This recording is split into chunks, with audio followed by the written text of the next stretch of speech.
Sir, आम जनता में इस कानून को लेकर कुछ भ्रांतियाँ भी हो सकती है, किस तरह से लोगों को जागरूक किया जाए?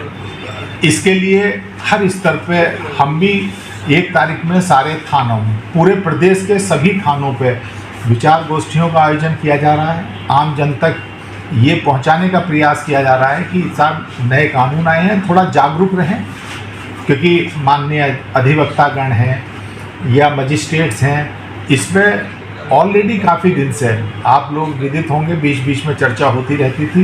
लगभग पिछले 6 महीने से लगातार हर स्तर पर ट्रेनिंग चल रही है, वो पुलिस में हो, मजिस्ट्रेट्स में हो, प्रोसिक्यूशन में हो, मेडिकल में हो, सभी लोग अपने अपने स्तर से सारे ही विभागाध्यक्षों के द्वारा, हमारे विभाग में भी डीजीपी महोदय के निर्देशन पे लगभग पिछले 6 महीने से हर स्तर के कर्मचारियों को, जनपद गाजीपुर में ही जो लोग छुट्टी पे हैं, क्योंकि इलेक्शन के बाद थोड़ी छुट्टी लोग गए हैं, लगभग जो हमारे इंस्पेक्टर, सब इंस्पेक्टर और गजेटेड ऑफिसर्स हैं, 100% उनकी ट्रेनिंग कई दौर की हो चुकी है।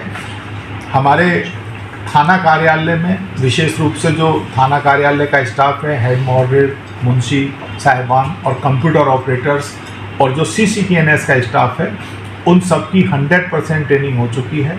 सभी हमारे जो कांस्टेबल और हेड कांस्टेबल हैं, उनकी भी करीब 80% ट्रेनिंग हो चुकी है। आज भी चल रहे हैं, ये निरंतर चल रही है। और क्योंकि नया परिवर्तन है, ऐसा नहीं है कि 1 तारीख में सब लोग बहुत भिज्ञ हो जाएंगे।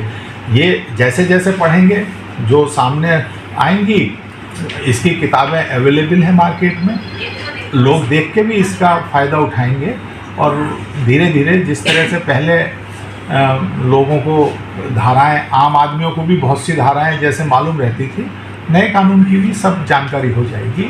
और प्रयास इसके लिए विचार गोष्ठियों का आयोजन हर स्तर पर किया जा रहा है। ठीक सर। जो 1 जुलाई से 3 हमारे आपराधिक कानून रोल आउट हो रहे हैं, वो जो पुराने IPC, CRPC और इंडियन एविडेंस एक्ट था, उनमें कुछ आधारभूत परिवर्तन करते हुए, परिवर्तन जो है वो पूरी न्याय प्रणाली में भारतीय चिंतन को सर्वोपरि रखा गया है। और ये सारे जो चेंजेस किए गए हैं वो नागरिक केंद्रित चेंजेस हैं। इसमें पीड़ित पक्ष को जो नए हमारे कानून आए हैं, जो IPC था पहले, उसका नया नाम जो है वो भारतीय न्याय संहिता है 2023। इसी तरह से जो CRPC हुआ करता था पहले, उसका नाम भारतीय नागरिक सुरक्षा संहिता 2023 है। और जो पहले इंडियन एविडेंस एक्ट होता था, वो भारतीय साक्ष्य अधिनियम 2023। जो भारतीय न्याय संहिता है, जो नई IPC के रूप में आ रही है, उसका मुख्य उद्देश्य जो है वो बहुत से ऐसे अपराध थे पहले जो सही तरीके से कानून की उसमें नहीं आ पाते थे।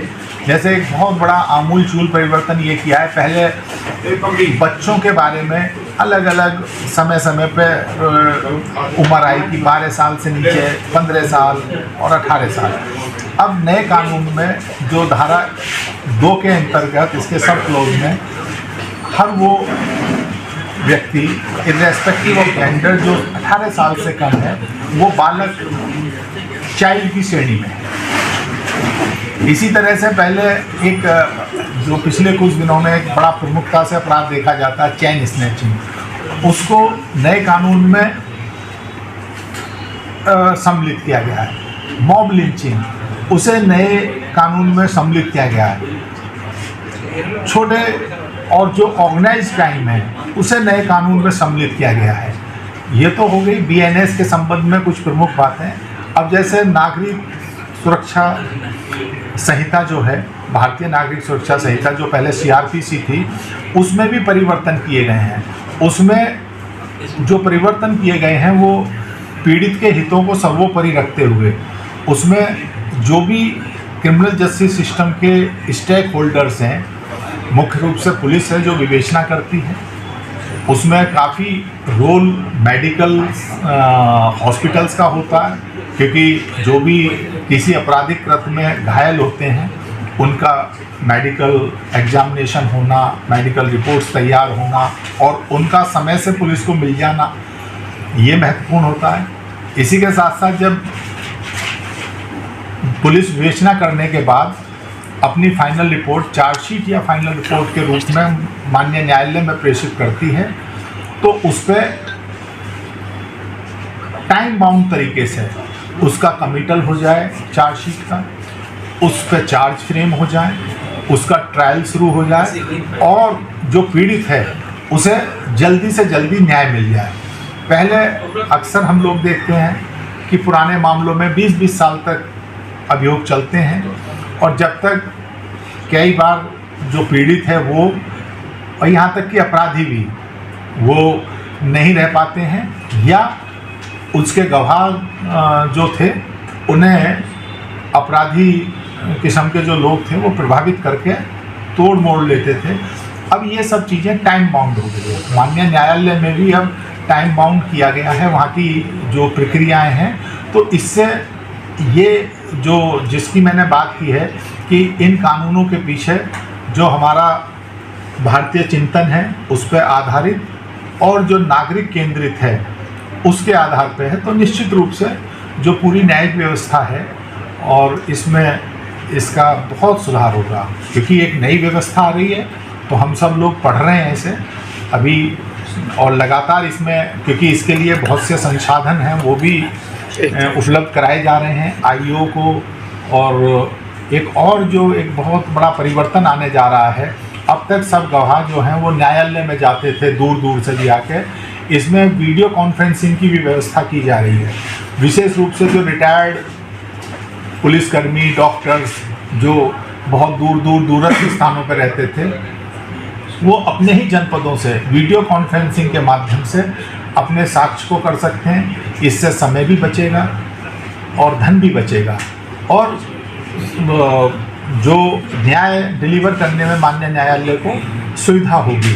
तो ये भी एक बड़ा परिवर्तन है और ये सारी, क्योंकि 1 तारीख से ये प्रक्रिया शुरू हो जाएगी और उम्मीद है कि बहुत जल्दी ही जो नए कानून हैं इन सब के बारे में पुलिस, जुडिशरी, प्रोसिक्यूशन, मेडिकल, ये सब मिलकर बहुत अच्छा काम करेंगे और इसके निश्चित रूप से अच्छे परिणाम हैं। 1 जुलाई से पूर्ण रूप से पारित हो जाएगा। हाँ, 30 तारीख की रात में 12 बजे के बाद जो भी अपराध लिखे जाएंगे वो नए कानून के तहत लिखे जाएंगे।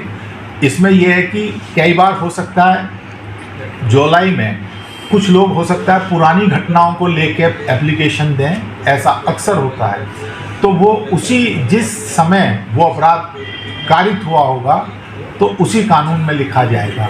अभी कुछ समय तक जब तक पुरानी विवेचनाएं चलेंगी तो दोनों ही कानूनों के तहत पुलिस को विवेचना करनी है। जो 30 जून तक के अपराध लिखे हैं वो पुराने कानून में करेंगे और जो हमारे अब 1 जुलाई से लिखे जाएंगे उन सब की विवेचनात्मक कार्रवाई नए कानूनों में होगी। सर, आम जनता में इस कानून को लेकर कुछ